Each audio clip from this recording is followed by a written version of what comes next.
कृषि हमारा साधन है और जो हमारी गेहूं की फसल थी वो ओले गिरने से बर्बाद हो गए।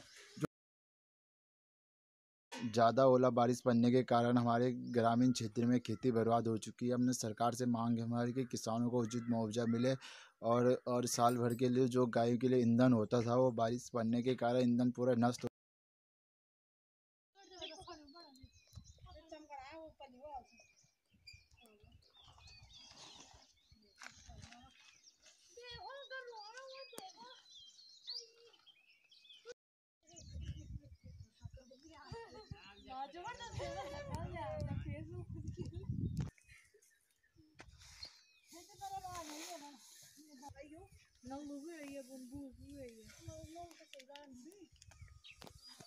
निश्चित रूप से एक बहुत बड़ा संकट उत्तराखंड की जनता के सामने खड़ा हुआ है और सरकार को देखना है कि इनको कैसे इस संकट से उबारना है।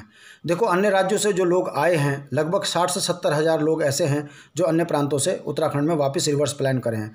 योजना आयोग, पलायन आयोग और सरकार को सोचना चाहिए कि उनको कैसे रोजगार स्वरोजगार से जोड़ा जाए ताकि वो आर्थिक रूप से संपन्न हो सकें। दूसरा, उत्तराखंड में ओलावृष्टि बहुत ज़बरदस्त हुई है पिछले 2-3 दिनों पहले।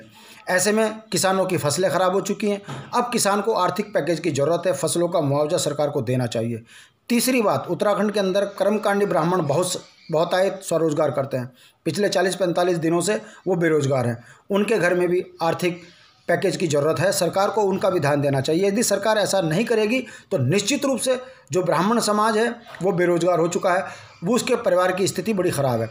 यदि सरकार इन 3 मांगों पर अविलंब कोई कार्रवाई करती है तो हमें लगेगा कि प्रचंड बहुमत की सरकार जनहित की सरकार है। यदि ऐसा नहीं होता है तो हमें महसूस हो रहा है कि यह सरकार केवल उदासीन है, घोषणाएं करती है और उसके बाद उन्हीं घोषणाओं से मुकर कर उत्तराखंड की जनता को परेशान कर रही है।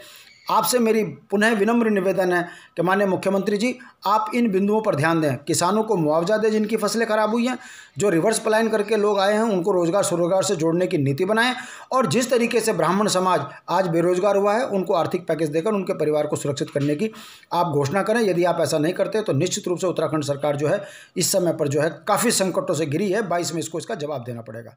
नमस्कार।